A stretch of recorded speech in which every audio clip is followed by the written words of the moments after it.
It is what it is. I mean, I get the frustration. I'm frustrated myself. I'm giving myself until You're Montreal. not frustrated. Get out of here, man. I am. You cashing those checks. Shut up. Phil Neville got coach of the match of the week of whatever. Phil Neville for president. It's okay to say this guy isn't working out because he was obviously not working out. Which, by the way, no question about it, I am ready to get hurt again. Chris, the Herons are back, and Neville is out. Welcome, everybody, to episode number 60 of the Battered Herons podcast, an impromptu emergency podcast. This wasn't planned. We kind of just put this together once we heard the news, and I figured Chris would want to get some thoughts out because Chris is Neville defender number one. So, Chris, how are you doing, sir? I mean, it's like I just tweeted out right now. This is a bloodbath. They got rid of him. They got rid of Jason Christ. Like, who's gonna coach this team? Who's gonna coach this team? Huh? I believe they already announced it. It's gonna be Javier Morales. Yeah, I mean, I know. Yes, they announced it, but like, what's? It was a rhetorical question. I apologize. Yes, correct. I mean, who is this guy, right? I mean, he ran the youth academy. He's the one that he's coached Cramashi and David Ruiz and Ascona. Like, he's got experience with the young kids. I'm assuming that's why they chose him. Look, yeah, I mean, it's not that they chose him. They had nobody else left, right? I mean, they probably. I'm assuming they could have gone Jason Christ. No, they couldn't because they told him to kick rocks too. Either that or he left, right? So, everybody was crying about Jason Christ filling in for him, and now we don't even have that. So, what are we doing here? We got to fill in. I mean, is Messi coming to coach? Is he coming to play? Like, what's happening here? You know, is that what's going to break the news in a week? Messi's going to coach the team now. David Beckham's going to come back. Well, obviously, a peek behind the curtain. We usually have a rundown of topics that we want to touch on and stuff like that. We just jumped on here, so this is going to be a little all over the place. But let's try to organize ourselves. Yeah. So. Last time we were here, we weren't going to have an episode this week, right? Because our kids' birthdays were earlier this week. We figured Wednesday game, let's just start up again on Monday. But with this, we had to jump on. So let's try to organize ourselves. So let's start. You said if they lost to Montreal, you'll probably be on the Neville out train. Yeah. And then they lost to Montreal. We didn't record, didn't really ask you too much about soccer. We were just having fun with our kids. But then yesterday, he lost to the Red Bulls. And at that point, Montreal and Red Bulls, 2 bad losses. I feel like you should have been on the train, but I talked to you after the game, and you really weren't. So, Chris, do you think this was uncalled for? Do you really think it wasn't time? Because you weren't the only person that was supporting Phil Neville staying. There were a few people there. But after every loss over this last 4-game losing streak, I felt like the tide was turning for everyone. To the point where they put up that banner yesterday, which, you know, you and I had talked about something similar. Yeah. And not you, but I had suggested it. You weren't with it because you love Neville. But that everybody was like turning on him, and I don't mean it in a bad way. For everything I hear, he's a nice guy, right? Everybody that says it, he's a nice guy. He's a nice guy, and I bet he is a nice guy. So I don't want to shit on his character or anything like that. But I think it was time for a change. Do you not agree that it was time for some type of change? I don't agree. Because you said 2 bad losses. I don't consider the loss against the Red Bulls a bad loss. But he lost 10 out of the last 13, Chris. All right, but the thing is, we can't say 2 bad losses and then all of a sudden put all of this grouping together. And I'm wiping my tears. I'm wiping my tears with Phil Neville checks, Steven, just in case you were wondering. Okay. The last game, to me, it wasn't fault by Neville. He played the best players possible. His formation worked well in the first 45 minutes. The pace was perfect. Like, I didn't see anything that screamed Phil Neville's fault. So let's be clear. Yesterday, in the first half, they looked like they were playing better than usual offensively. Yes. Because it seemed like they were creating. And Campana missed a penalty. There were some missed opportunities there. So I understand that they had a decent first half, although they still didn't have a shot on target outside of that penalty shot. And then in the second half, they did nothing. So Chris, if you're going to defend him, 10 games out of 13 lost, and you're going to defend him because he had one good half, it makes no sense. It was time for a change. And again, I understand that a lot of this isn't on him. Yeah. I do think that he does hold some blame, because I do think that playing the whole possession ball, short passes with this team, it just didn't work. But it is not all on him, because he did lose 2 key players in his midfield. And once that happened, everything was downhill. But at some point, there needs to be a change. And look, I'm not disagreeing with the fact that there might have been a need to make a change. But if we're going to make a change, I think that we need to be better prepared, right? I mean, we have Steve Munoz chiming in with his cabecito en mano, Neville fuera, right? But then JV brings up a perfect point, right? Time for change. But now we have the number 3 coach that's in charge. He's not even the 2 assistant coaches. So, like, you know, we made the change that everybody wants, that everybody's been asking for apparently since the moment he stepped into this team. But then now we're kind of seeing that we got a guy, a rando. I don't want to. Not a rando. I mean, look, I don't want to say that this guy's a nobody, but like, come on. He helped build our Javier academy. Morales. I'm reading up on him. One of the strengths for Inter Miami right now is our academy, and he helped build that. He has experience with Kramashi, with Ascona, with David Ruiz, Noah Allen. Like he's helped build this academy. That's the reason they brought him up to the first team, is because they wanted to start the youth movement, and they wanted somebody that knows these guys to kind of be the bridge between them and Neville. Neville could be like, what's this guy good at? What's this guy doing here and there? So that's why he was brought up. So I think he's the perfect person. He now has time spent with the veteran players, and he has experience with the young players. So I think that he is the perfect person to kind of take the reins. More than anything, not only because of the youth movement, but because he's probably the easiest person to move out once they bring in the permanent coach, because he's an interim coach. Nobody expects him to be the coach here long term. So I think he was the perfect stopgap. Like, it's okay. He understands the role. He understands that he's an interim coach, and that when they finally find the permanent coach, that he could probably step aside and be assistant coach again and keep coaching the young guys. So I think that that's why this guy was the perfect guy. Jason Christ is an experienced veteran coach. He's won an MLS Cup. He doesn't want to be a stopgap. He's okay being an assistant coach, but he doesn't want to be an interim coach and then have to move aside when Tata comes here in a couple months. Like, you can't do that to somebody like Jason Christ. He has too much pedigree.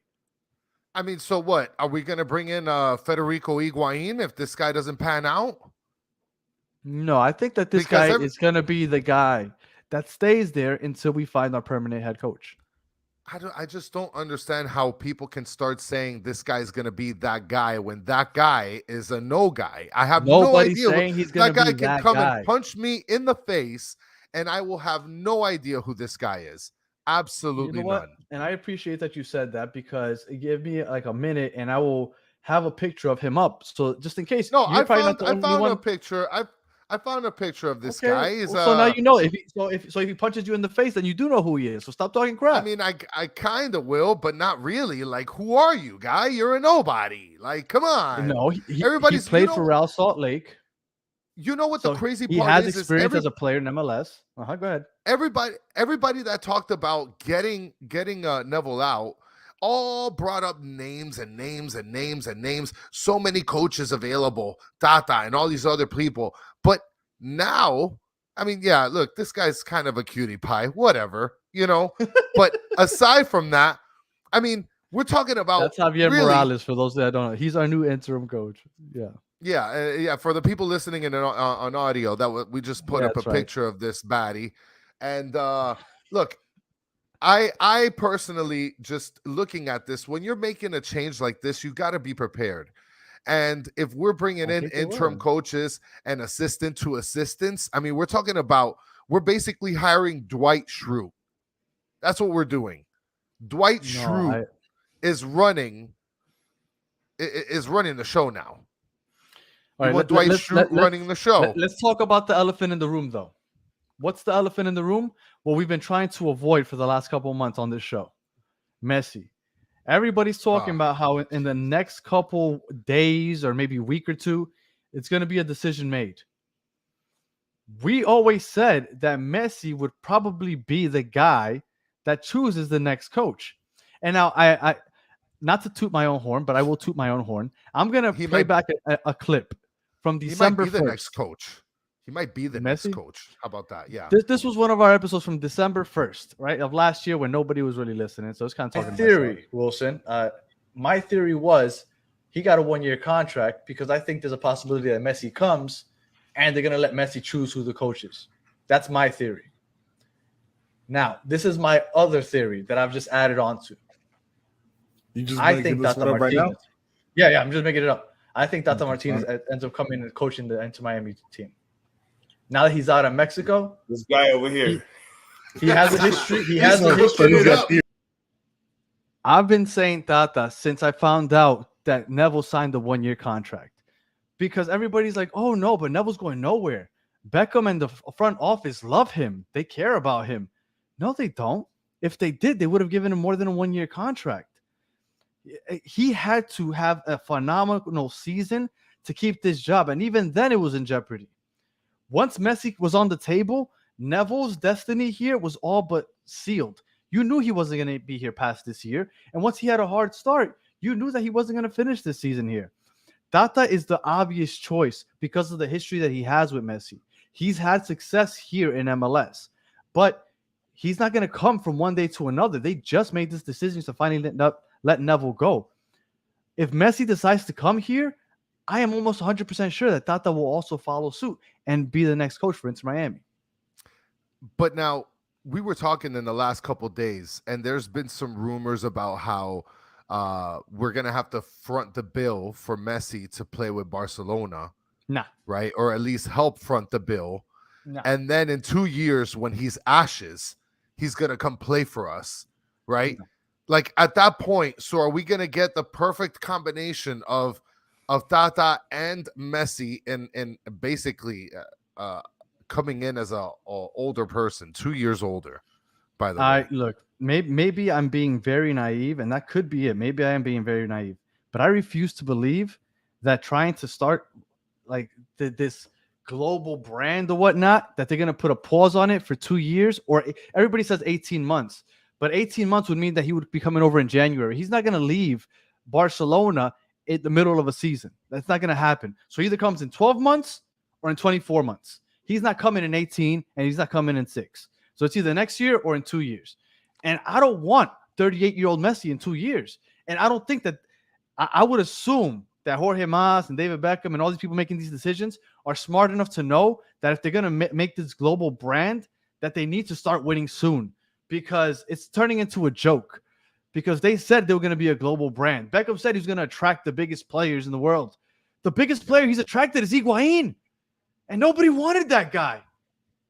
Like we jumped on the bandwagon because, you know, it's Higuain. That's all we got. He has a good history in Italy, you know, whatever. But nobody wanted him. That's not the guy that we had in mind. So you're telling me, oh, that's it? You're going to get fans to buy into this franchise because we can wait for Messi in 2 years while we're sitting in temporary Drive Pink Stadium getting rained out every other week? No, it's not going to happen. Well, and we have no yellow lot now. Thank you very much, JV. And we have no yellow lot. So now we're going to have to make a mile-long march to the stadium with no Messi? Fuck out of here. Look at Jason Luna. Let's bring in Gary Neville, right? I mean, at this point, just get the whole family banned from Miami as a whole. South Florida just bans all the Nevilles. You know what? No, you know what, Chris? Go ahead. Finish your thought because I do want to talk about all the Nevilles. No, and I want to bring this up real quick before you get back to it. Screw Tata. Let's get Luis Enrique. Luis Enrique, I think he was like the coach for Spain or something. I mean, is this what we're doing? We're just gonna dump our hands into the bowl and just grab. We're just gonna grab names here. No, he was the coach for Barcelona, I believe. Yeah, he was the coach for Barcelona. He was the coach for Roma, for Celta, and then for Spain, 2018, 2019, 2022. I mean, look, this is getting out of hand. We're gonna get these. We're gonna get all these names mentioned. We're still going to stay with an interim coach, and we got no players. No, I've said this a couple times. I really do believe that if Tata doesn't come, I don't know who's going to come, But I would like, okay, so I have never heard this, and I think I might be the only person that said it. I would like Patrick Vieira to come and be the coach if we can get Tata. He has experience in MLS. He was successful with NYCFC. When he left to go coach in Europe, I want to say he was second in the table.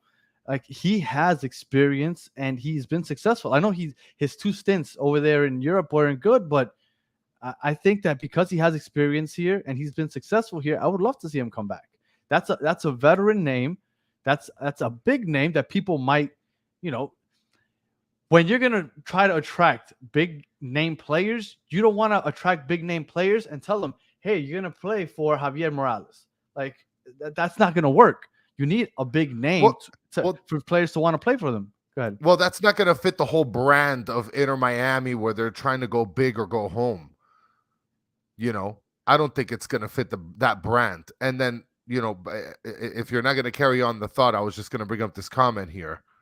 That's what I wanted to get into. What Bruno just said. So Bruno just mentioned we're bashing Harvey. On the contrary, I'm not going to bash Harvey in any way, shape, or form. Now, Yedlin, he's been stepping it up the past couple games. So I'm not gonna sit here and say that Yedlin's been middling. The only defender I've been pooping on has been Negri, really, because I think he's not a defender. Right, basically.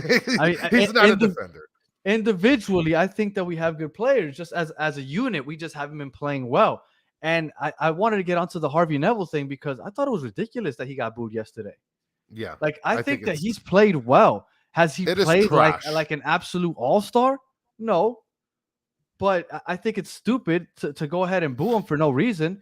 Like, we've said this for the last month, I want to say. If it wasn't Neville on the back of his shirt, everybody would be like, oh, we have a young fullback that has some promise. He has potential. He hasn't looked great, but he hasn't looked bad. He's looked good. He has good moments. I don't understand why people are booing him. It's literally because it has Neville on the back of his jersey. I think that was trash what people were doing. And now, let me, before I keep going, I do understand that emotions run high. When you're at the games, you got some liquor in you, you see that Neville name, and maybe your emotions get the best of you, and you boo just to boo. So I kind of get it, but I still think it's trash to throw it on Harvey because Harvey has nothing to do with this. I think Harvey's played pretty well. And it's like you and I discussed yesterday. You guys got to understand something. Harvey Neville and Phil Neville are 2 different people. So those of you that were booing Harvey Neville, you guys are clowns. That's number 1. And number 2, if he didn't have Neville in the back of his jersey, you guys would be looking at him just like how you look at Ian Frey. That's a fact. Well, I mean, Ian Frey has 1,000% better. Yes, but he has played better than Harvey has. But I don't think Harvey's played bad. That's what I'm saying. But they're going to give him the same treatment. They're going to say, oh, well, Harvey Neville is, or let's just say Harvey Player is up and coming, and he's a great defender, and he plays well on offense, and he passes. He just needs to dribble better. It's the same crap. The same things that they say about Ian Frey and all these other young guys that have all this promise. They're going to say the same thing about Harvey Neville if Neville's not on the back of his jersey. And what you guys did was ridiculous. I don't remember who it was on Twitter. Somebody said, they're losing 1-0, and then we put in a defender that's the coach's son, and how are you not going to say it's nepotism or some crap like that? Yeah. I think that's clown shit. First of all, I believe he came in for Christoph. Yeah. That is an offensive-minded substitution. Christoph isn't going to help you offensively. Harvey can push up. He can help offensively. If you don't see that, you're just complaining just to complain. Harvey came in to defend, but also assist offensively because he could push up better. He's better with the ball at his feet than Christoph is. Now, I don't remember exactly if they moved Yedlin into center back and then Neville was playing the fullback, or it was just Neville playing center back. I can't get into the details, but I will tell you, if he's playing the back line and he comes in for Christoph, it's an offensive substitution, guys. Like, I don't know what to tell you. I mean, I'll tell you this much, Danny. I don't know if you're ready for this fact burger, but that sounds like a strategic move out of a head coach. I think it's a desperation move, but okay, if you want to think it's strategic, also. What are we doing, guys? He's gone, Look at Chris. this. Stop defending him. It's what over. What are we doing now? This is out of hand. Look, Calypso TV's kicking in. Of course, La Ventanita is kicking in with their fresh coffee. Campana deserved to get booed more than Neville. That is 1,000% facts. 1,000% facts. Yes. Campana deserved to get booed much more than Harvey Neville did. Now, if you're booing Phil Neville, I get it. But Harvey Neville, no. Campana should have been the one that was booed yesterday because Campana, he had almost as bad of a penalty kick as Bryce Duke had against Orlando last year. Like, I might have been able to block that. I can't say 100%, but I might have because, I mean, there wasn't any power behind that. And then to compensate for that, he started sailing the rest of his kicks the rest of the game just to prove that he does have some power behind that leg. Come on, my guy.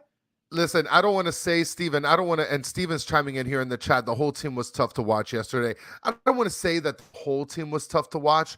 I feel like the first half, look, I think everybody can agree that the first half was a strong half by the team. And I feel like the second half, they kind of shot the pants. I mean, look, Campana blew a couple opportunities. And I've been hating on Stefanelli. Stefanelli, to me, played awesome yesterday. Awesome. I don't know if you remember the text message I sent you, Danny, where I'm like, now Stefanelli's looking like the 10 that everybody wished that he would have been coming into this team because he played better than I've ever seen him play in this whole season. Stefanelli has stepped it up the last couple of games. And then just Bruno, he did clarify for me, and I appreciate that. He said Yellen went to center back. So Harvey was playing fullback. Yellen moved to center back. And again, that's an offensive substitution because Harvey was pushing the ball up the flank. And La Cava was probably the only other person to bring in if you wanted to bring somebody in off the bench. And La Cava, what are you going to have? Borgelin, Martinez, and La Cava up top? No. And then you're still only up 1-0. You still need some defenders. Like the game isn't completely out of reach where you're trying to score 2 or 3 goals. It's still 1-0. So you have to protect. Go ahead. Yeah, and see, Bruno, you and I share names because that's my middle name, but that idea right there, should Martinez ever be on the pitch, what has he done? I don't know about that, man. That's a little drastic. You got to keep your best players and keep them on the field. I'm not gonna sit here and put Borgelin in over Martinez. You're out of your mind. You're out of your mind. Put the clown. Campana. Well, yeah, because he's playing like hot garbage. That's why. You're telling me he wasn't playing like hot garbage yesterday? He missed like 4 attempts, dude. Yes. He tried to switch it to his left foot. Like, if that was Higuain on the end of that pass, that thing is getting blown past the net. But the thing is, he was getting the shots off. Martinez isn't even getting shots off. Like, he's not even getting touches, really. Like, he's going and looking for the ball in the midfield. Like, it's really rough, and I hate it because I really wanted Joseph to kind of just come on and, like, just spark some magic, but it just hasn't been there. It just hasn't. And I think Campana, although he had a bad game, he has been actually creating chances. He's been making those runs where he gets the ball and he has those opportunities. Martinez isn't even doing that. But I again, like you said, I still would put Joseph out there before Borgelin. So I want to mention one thing real quick, and I want to stick along the same topic of Phil Neville, but I just want to kind of hop, skip, and jump over to Chris Henderson.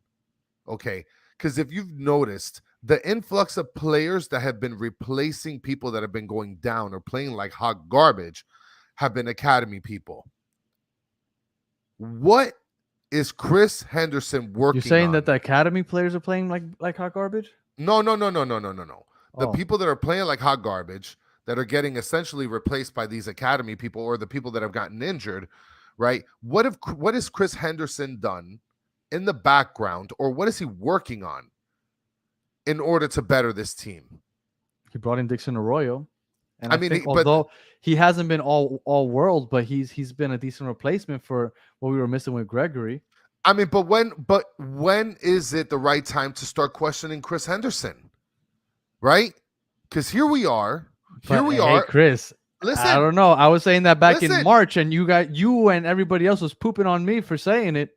but listen, now I'm ready for it, baby.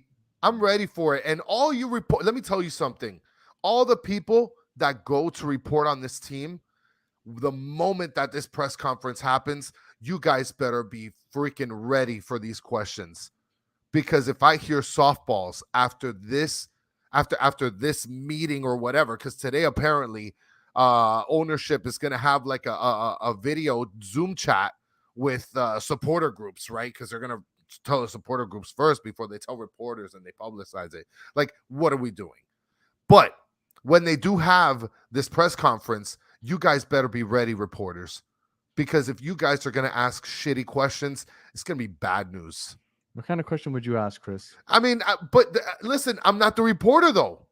That's not my Okay, job. But I understand what you're saying, but he's already been fired. One question: why wasn't Jason Christ kept on as the interim? That would probably be one question. What else? Are you looking for a replacement already? That's another question. I'm sure that's an obvious one. All right, so there's not too much else to ask. Well, look, Henderson needs to be questioned. I feel like Henderson needs to be questioned. I feel like Henderson will go in front of the mic. I feel like Jorge Mas needs to be questioned and asked, some sort of question about what the relationship is between Beckham and Neville. Is it something that sort of stretched out the tenure for Phil Neville? I mean, I don't know, dude. I'll post a couple questions later on Twitter. But Steve Munoz mentions here, Henderson's primary objective was to set the team up for next season to go big, right? So we mentioned for next season to go big because of all of these restrictions and this money and here and there and Tam and Bam. We don't have Money Matthew here to talk about that. But, like, come on. Henderson's setting it up for next season. How come he couldn't just hold on to Pozuelo for this season? Chris, you know why. But why do you even ask that question? When is Marsman coming off the books? Because he makes like $85 gajillion. He is the highest paid goalie in the league, or second highest paid goalie. Oh, or something like that. Man, Lalo, come on, Papi. But look, I think Chris Henderson. I don't think Chris Henderson is making the call on Messi. I think ownership tells him, "Hey, we're trying to get Messi, so you work around these parameters," and he's doing the best he can. Now, I was shitting on Henderson back in March when I said they have no replacement for Gregory, and that's unacceptable. And I meant it. But he replaced him with Dixon Arroyo. Then they went up and they brought up Cramashi. They brought up David Ruiz. Like, I think that he hasn't done as bad of a job as I was originally saying. Now that he kind of filled in those spots. We're lacking on defense. He brought in Kamal Miller. Bryce Duke isn't going to get any playing time, so he's an asset that we can trade away. Now, could he predict that Mota was also going to get injured and that Pizarro was going to get injured, and all of a sudden Bryce Duke would have had some opportunities to play at the 10? No, but you can't predict injuries. So with all that said, he brought in Dixon Arroyo. He brought in Kamal Miller. Like, he's doing his due diligence around the parameters that I think ownership has put on him. So he's working with sanctions and with the owner telling him, whatever you do, make sure that what it is that you're doing doesn't jeopardize us getting Messi. And I think that that's not easy to work around. So for that reason, I think Chris Henderson's doing the best he can. This is a good point by Caesar. Le hicieron la camita. They made the bed for him. Now, I don't know, man. I think that is a crock of crap, what you just told me. Because the whole Dixon Arroyo thing, they needed to do that because at some point Neville is playing freaking Bryce Duke at center defensive midfielder. So, like, of course there was a panic to bring this guy in. Right, but he didn't just bring any bum off of RSL. Like, he went and he found somebody in South America that was unhappy and was the captain, I believe, of the team at the time. So it's not like he was a bad player. He came. Is he what Gregory gave us? No, but he has been a decent fill-in. I'm okay with Dixon Arroyo. He's not my favorite player in the world, but I think he's better than what we had when we had Mota filling in that role. Once Mota started filling in that role, he became less effective because he couldn't go back and forth from box to box like he usually does. When they had Bryce Duke filling in that CDM role, that was absolutely atrocious. Dixon Royer was necessary, and he went ahead and he plugged that hole. Like, I think he's doing a good job. Kamal Miller, I think, has been a great addition. McVay wasn't cutting it, unfortunately, even though before the season, everybody thought he would. I thought he would be a good addition in the as a center back, but he's a good third. He's a good fourth, but he's not a good starting second center back next to Kristoff. So he's been addressing holes with the restrictions that he has, and I think he's done a pretty good job considering. Look at this comment by Bruno. We're lacking on making goals. Jean, Stefanelli, Taylor, and all our forwards have to step up their games, right? So here we are blaming the coach, and we just named like 7 players in that comment. I'm exaggerating a little bit. So, like, what's the deal here, guys? What's going on Facebook? Huh? But Chris, when we're having a hard time building up the back, and we refuse to just play the counter, that at some point is on the coach. Like, we should just be playing long balls. When we were doing that against, who was it that we beat? Was it Columbus that we beat? Playing that way? Like, we aren't good enough to hold possession. We shouldn't have the possession 62% of the game. We had the possession 62% of the game yesterday, and we had how many shots on goal? 1? Don't do that. Why not? Why not? Don't be one of those guys. We can't play that way. It doesn't work for us. Let me ask you. Passing, building up the back, that's not. You have to kind of structure your formation, your tactics around the roster you have. Yes, I understand. He had players that got injured. I feel so bad for him. Okay, that's fine. But those are the cards you're dealt. Figure this shit out. That's why you get paid money, to figure it out. He couldn't figure it out. Next man up. Let's see if this next guy can figure it out. If he can't figure it out, next man up. That's the way this works. That's how sports works, Chris. Come on now. Listen, if everybody here agrees with Danny that there was 1 shot on goal, do me a favor. Get in the comments and just put a thumbs up. Just put a thumbs up if you agree with this clown man. Looking at the stat sheet with 1 goal, with 1 shot attempt. I mean, did we watch the game, Danny? Did everybody else in the chat? Did you guys watch the game? Did you guys watch the game yesterday, or was everybody just drunk off of the Heine? What are you gonna say? There we go, Jason. Boom, dropping it. I mean, come on. 1 shot on goal. Like, we're just gonna look at the stats and we're just gonna say, "Oh, there was 1 shot on goal. Oh my God, there was." No. Did you not see how many attempts were right in front of the goalie? Literally, right there, in front of the goalie. Chris, do you feel like out of those 10 losses in those 13 games, that what you're explaining right now was the case in the majority of them? Because that's what it boils down to. He didn't get fired because of yesterday's performance. I know he didn't. Okay, but that's the point. He got fired because the team's been playing like shit for 10 to 15, the whole season, really. I remember I came here after the first 2 games in the season, and I said, you know what? Those were lucky wins. I didn't think they played that well. And I remember Steve Munoz and everybody was like, how are you going to say that? How are you going to say that? And then we just started losing like crazy. We didn't look that good the first 2 games. We didn't. And we haven't looked very good. The best game we've had is probably the Columbus game. And that's because we were playing the counter the whole time. Like, yeah, it was time for a change. So, all right. I mean, do you have any thoughts on the tenure that Neville had with us from beginning to end? Any sort of positives or any negatives? Yes. Yeah, of course. Let's unpack that a little bit. That's fine. I think that he doesn't get enough credit for making the playoffs last year. Last year, everybody called Neville ball ultra defensive, right? They were never aggressive. They were always defending last year and playing up the wings, right? And everybody was like, oh my God, this doesn't work. This doesn't work. As soon as he got Pozuelo in, he changed that. Well, first of all, he benched Gonzalo, which not a lot of coaches would have the balls to do. Big move. So props to him for that.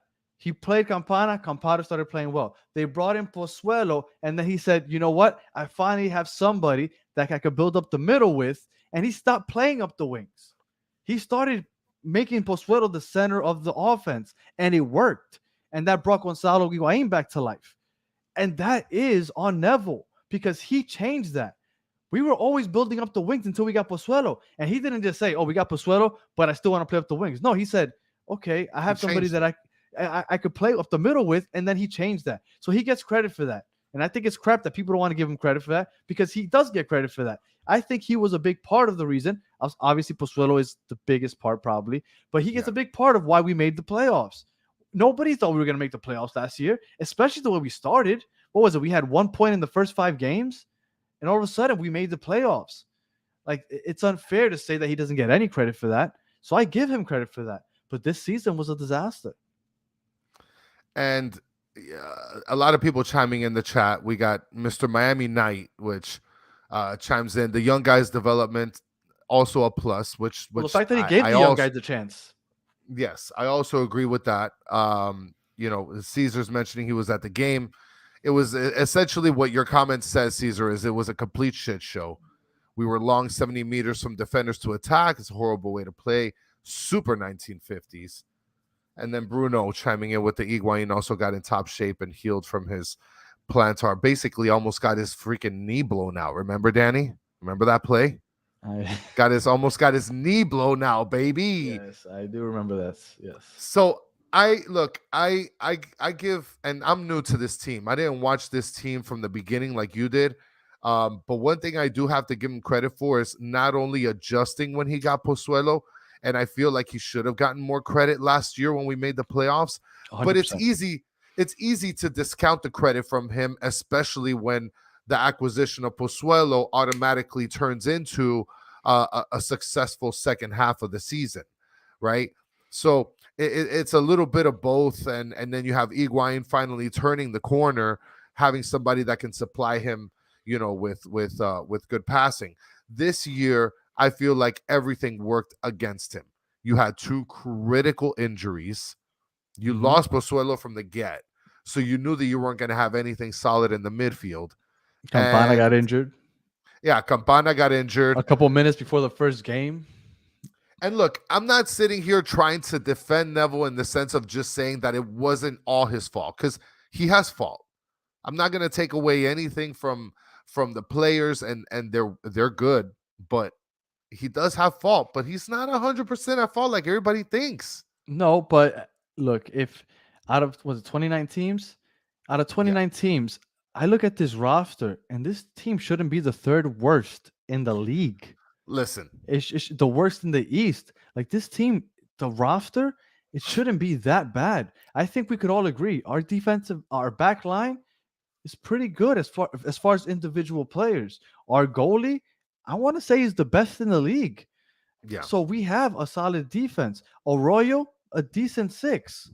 We have 2 good strikers. Maybe not Joseph of old, but I still think that he is an above average striker.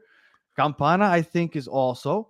Yes, I understand the midfield is lacking, but David Ruiz has come on. Cromashi has come on. Pizarro, like, this roster should not be the 3rd worst in the entire league. That's all I'm saying. And once it becomes that, then somebody has to go. Something has to change. Do you agree with this? With what Caesar says, that this team should be 3rd at least? Because I'll give you like top 8, playoff team. 3rd, yeah, top 9. The playoff team. It should be a playoff team. It should be 9. And to be fair, if we win like 2 games, all of a sudden we're like 9th. We're back at 7th place. Because some people are like, oh, F it, just throw the season away, just bring in all the young guys. It doesn't matter. We have no chance. This is a long season. We still got, like 20 games to go, 19, 20 games to go this season. Like, there's still a long way to go. 3-4 game winning streak, and all of a sudden you're in the 7th, 6th seed because the East is all bunched up. So this is a long ways from over, and that's why this change needed to happen now instead of in August, because we still have a chance to be in contention for the playoff spot. Listen, we're still 3 points away from getting to 11th place or 12th place. We're only 5 points away from getting into 9th place where Orlando's at. Mm-hmm. And how many points? You're talking about Charlotte, 5 points. 5 points. So 5 2 points wins. away. We're only 6 points away from being in 6th place over Columbus Crew. Mhm. And Atlanta's at 24 points. We have 15. They're only 9 points away from us. 3 wins from us and 3 losses from them. We're tied. You get on a hot streak, you win 3-4 regular season games in a row, and all of a sudden you're back in the playoffs. So no, you can't just throw away this season because you still have a chance to make some noise. You still have a chance to be a playoff team. So I'm glad that they made this move now instead of waiting. I'm kind of I mean, to be honest, I was gonna wear, and I'm glad that I didn't make it already, but I was gonna wear a Neville out shirt on Saturday. And again, I know he's a nice guy and everything, but I mean, I feel like the team and the like the front office needs to start seeing that a little more in their face to kind of see where the fans are at. I mean, it's not won't be necessary now because they did what I find it hard to believe especially in the soccer culture, because in soccer, especially in Europe, you go off on like a bad start and you start off 2-5, 3-6, 3-7. Those coaches get fired quickly. Like the turnaround in soccer for coaches is insane. So I was surprised that he got to last this long. Well, and Bruno's chiming in here on the comment section. We can still win the U.S. Open Cup. Bruno, I hate the U.S. Open Cup. And Lucho Lalo just telling you that you're spitting facts, which I kind of agree with, but not really. But Bruno mentioning that hardware, talking about other hardware, we got the Miami Heat that's trying to get that hardware this series against the Denver Nuggets. Well, that's why we started this episode at 7:30 because tip-off is at 8:30. So we didn't want to run into the Heat game. Do you want to switch over to basketball for a minute or two, Chris? You think the Heat got a chance? I do think that the Heat got a chance. I do think that they can win the series in 6 games. I think if they're going to win the series, they need to win game 1. Oh, that's a fact. They need to steal home. If they lose game 1, I don't know. Yeah, but, they need to get game 1. They need to steal. Tonight's big. Yeah. And Lucho, I am with you. I'm not a big fan of the Open Cup, and I know people are like, "Oh, but it's prestige. It's the longest cup in the United States." I don't care. I really don't. But the fact that you do get entry into the Champions League, that does appeal to me because that is the biggest trophy. I would say bigger than the MLS Cup. So that I am interested in. So for sure, if we can win the cup and get that, I am with it. Now, Chris, the most important question of the night, Steve Munoz just asked. Where the hell are we parking on Saturday if the yellow light is closed? Shit. I mean, I'll tell you this much. I think that other lots that are next to the park, they sell their tickets or they sell their parking spaces. I just don't know if I'm going to pay that much for those parking spaces. I'm willing to walk from the orange lot or brown lot or whatever that other lot is down the street, like 10 miles away. Are they still going to have the fan zone? I imagine they are, because that's like on property. Like that's on property. Like the whole. I want to boycott the fan zone. I want to put a sign to just boycott the fan zone until they open up the yellow lot again. I understand that it's out of their hands. It's Fort Lauderdale that closed it, but still, it's crap. But who hangs out in Fort Lauderdale? It is crap. What do people do in Fort Lauderdale? They're gonna build a park there or something. How big of a park is that gonna be?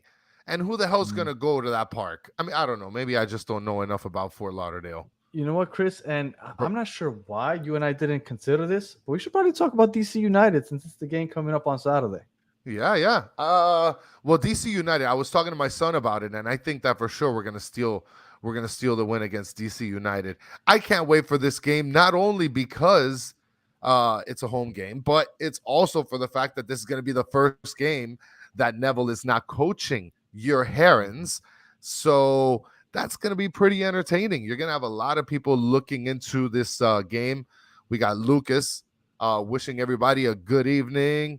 And look at this. And Wayne Rooney, right, coming into Miami. He's not going to see his old chop, Phil Neville. So, yeah, I'm looking forward to that game for sure. And they're in 8th place. So I did tell you, Chris, that I do believe that a new coach brings a new energy to a team. And usually when this happens in all sports, it could be one of those teams that starts off a basketball season like 2-18 in the first 20 games. They fire the coach, and then a new coach comes in, and they'll win the next 2 games randomly. It just brings a new energy. And for that reason and that reason alone, I think we win on Saturday. Now, I don't know what this is going to look like. If it would have been Jason Christ, I know that when he was running RSL, I know he liked to play with the diamond. When he was with NYCFC, for those of you that don't know, before Inter Miami became what was before they were announced, I was an NYCFC supporter. So I know Jason Christ pretty well because he was the first manager for NYCFC. And after the first year, everybody wanted him out, and he didn't last past a year. So I wasn't necessarily excited about having him as the interim coach here. So I'm kind of curious to see how this is going to look on Saturday. But I'm excited, and I do think that with this new energy, you're going to see a rejuvenated squad. And I think that we're going to do well. Don't be surprised to see Noah Allen out there. Well, and Lucas is asking how I'm doing. I already cried into 2 handkerchiefs, so that's how I'm doing. You got to rewind this back and watch that, Lucas. Yeah, and all of our coaches are Argentine now, so we're building, I guess, a Latino culture. Well, Tata is also Argentinian, so there we go. Yeah, I mean, look, I don't know, Steve. Javi Morales sounds more tactical. Like, what am I gonna do with that? What am I gonna do with he sounds more tactical? What do I do with that, Cafecito? Come on, man. No. I don't know what he sounds like. I just know that he's a former player, played for Real Salt Lake, and I know that he's developed these young kids that are getting playing time now. So I'm excited to see him. I don't know where or how exactly I'm going to get there. Oh, and can we bring up one more thing? Now that we're kind of done with the Phil Neville talk, I'm kind of annoyed that not more people are bitching about not having a roof or a roof being announced for the new stadium. This needs to be a movement, kind of like the Neville out movement. Queremos techo. Hashtag queremos techo. We need a roof because we're now in June. And you know the rain delays and the lightning, that's coming. And that is so effing annoying. And this needs to be addressed because I want no parts of this. I want no parts of all these rain delays. And then yesterday they were like, oh, and I didn't go to the game because of the stupid rain. So I stayed, but I got the message that said, hey, by the way, there's a rain delay. Gates are closed. Stay in your car. What about the people that Ubered there? What about the people that took the Bright Line there? What are they supposed to do? They can't stay in their car. They didn't bring their car. How about you give us a goddamn roof? I think that does need to be a big movement. We need that techo. We need that roof, guys. If the Miami Marlins can be able to do that, we can muster up enough cocaine money and get that thing done. 100%. Get with Miami FC or Rana FC or whatever they call it, Rana Furniture, as Steve Munoz calls them. Get with them. Figure out how it is that they're still in business. And I'm sure we can figure out how to get a roof on that stadium. And don't give me that crap that they have on, what is it, Hard Rock Stadium, the Dolphins play, where it's like a little tent around, but it's still open. Don't give me that. We'll still get rain delays. And we'll still get the lightning delays. Yeah, that's still going to be terrible. And look at Money Stat Matt over here. Morales is mid as fuck, right? So now we're just counting him. So what are we doing, Matthew? So we're just counting him in for the next couple days. He's just going to be here a couple weeks. He's a substitute teacher. That's what's happening. He's a stopgap until we bring in our permanent guy. And again, I'll reiterate, Tata, I believe if Messi decides to come, Tata's coming also. And if neither one of them come, I would really like to see Patrick Vieira. Nobody said it. Maybe it's a random thing that I'm bringing up, but I think he would be a great fit. Listen, Steve Munoz said that you look like Morales. So I think what we're gonna do in reality is we're gonna go beat up Morales, and then you can go coach this team. You think I can sneak in there? I think you can. I think you can sneak in as a Morales looking. You think guy. He looks like me? You just got to trim the beard a little bit, Papa. Yeah, I can see that. I don't think so. Let's do it. We'll beat him up, and then you can go coach the team. I can't coach no team. What the hell? So, what do you see the prediction to be against DC United? There's our coverage. 2-0. Ooh. I say 2-0. I think we come out with some energy. You saw how upset Joseph was at the end of the game. But and Steve was talking about that. He said that he was saying no puedo más or something. And I don't know, man. I don't know what he was saying. He was speaking very quickly. I could tell. I told you that a couple of games ago that it was the first time that I saw someone demonstrative throwing up his arms, very Higuain-ish. Yeah.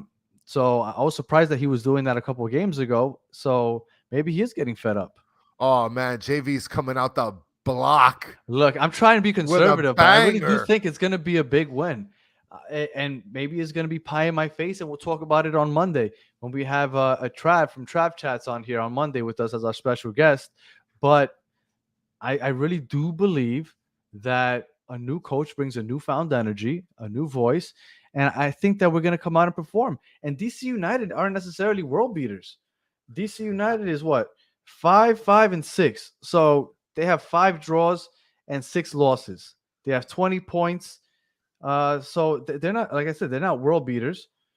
And they've just recently beat Galaxy 3-0. Galaxy is the worst team in the league. They lost to Toronto, which is a shit show right now. So if they lose to Toronto, they could lose to us. And they drew with Montreal, which, I mean, we just recently saw, and they're not necessarily that great either. So I'm not worried about DC United. I think that we could beat them. Listen, Steve is telling us that Trav's a big Phil fan. That's Yeah. secretly why we're having him on here. That's not so that's much not a what we're secret having him anymore. on. That's not what we're having him on, but I'm sure he would have been interested to talk to today.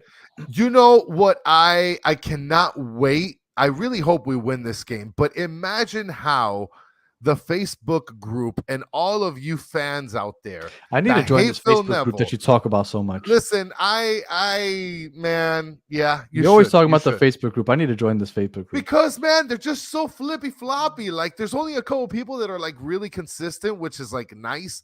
But like everybody's just all over the place. It's literally just throwing like wet toilet paper all over the room. And if this team loses big on Saturday, I cannot wait.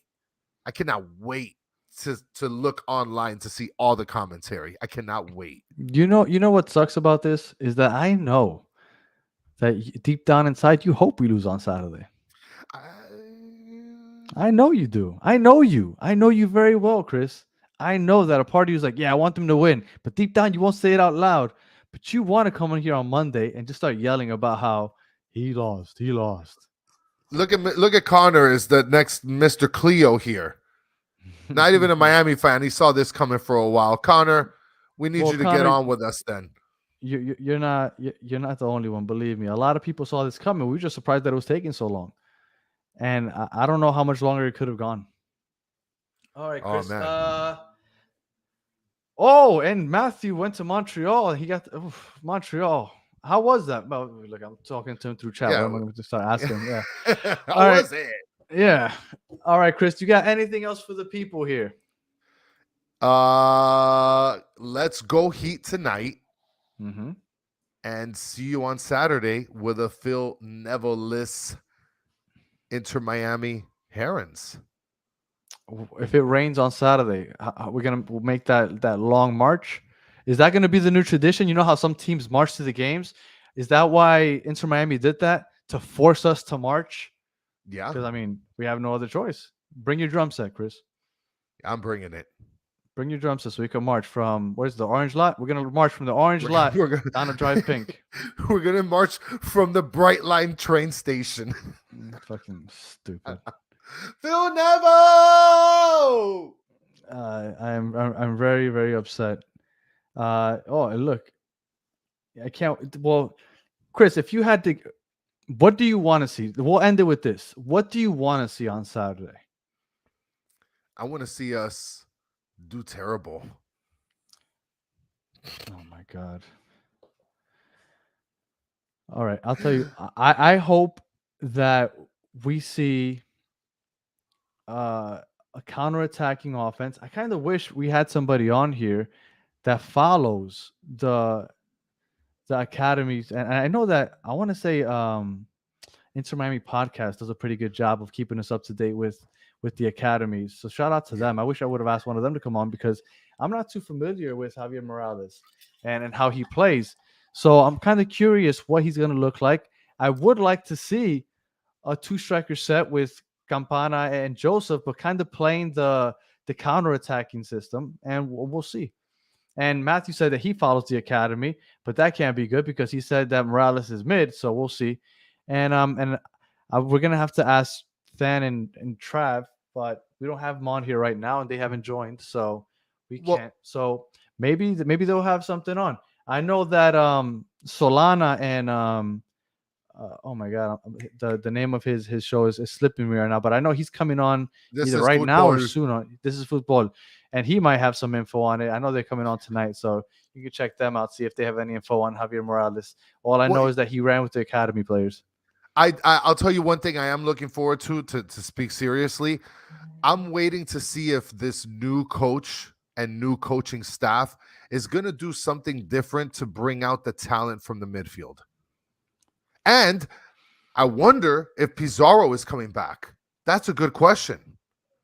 He might be. So not only could we possibly see Pizarro back, but then now we can hopefully come to see if the midfield plays a little differently under a different system with a different coach, blah, blah, blah, blah, blah, whatever. Well, Vice City, they joined. We're also behind Morales. Well, I am. Chris isn't, I guess. But I'm behind them. Look, if he has experience with the young guys, and he has now been with the team for half a season almost, so he has a rapport with the veterans. He has a good relationship with both the young and the older guys. He's going to know how to use these guys. He knows how to use the younger guys better than Neville ever did. Neville probably came to him asking for advice on how he could use these young guys. So I think he was the perfect interim coach, better than Christ. I think he was the perfect person to bring in to run this team until we get our permanent coach, which is coming down the line. Which is Messi. A lot of it's going to depend on Messi, and I'm looking forward to it. And I'm sure that whenever we get, whether it be Tata or whoever we get, whenever that happens, it's going to be no problem for him to go ahead and continue being an assistant coach. So, and everybody is going to be out there on Saturday. I feel like there's going to be a new energy in the stadium on Saturday. I think that the team itself will be playing with a lot of energy, and just with that energy alone from the crowd and the players having that new voice in the locker room, I think we win. And once we win, all of a sudden things start looking a little up. And who knows? Maybe we run a 1 or 2 game win streak, and we'll take that from there. What do you think, Chris? I think that hopefully we'll get the win. The midfield plays better. I love you, Phil Neville. Look, we have DC United, then we have Birmingham on Wednesday, and then we have New England the following Saturday. We've already beat New England. How'd that go with Montreal? You're right. But I think we could beat DC United. I think we could beat Birmingham, make it to the semifinals of the U.S. Open Cup. And then New England, I think we I don't know. I can't even predict anything really because I want to see how this guy plays the team. But I think that we're going to be all right. I think we're going to be all right. Anything else for the people, Chris? Get to the Heat game. Go this Saturday. Drive pink. Show your support for the badge. I can't wait to see you guys out there. It's going to be a freaking blast. For those of you that are on the chat, I appreciate you guys. We appreciate you guys joining us. Please like and subscribe if you haven't already. And thank you for joining us all the way to the end. If you are listening, thank you for listening all the way through. And we will be back on Monday with our special guest, Trav from Trav Chats, to talk about that first win under Javier Morales. Until then, go Heat, go Herons, and we'll catch you guys on Monday. Peace. I love you, Neville.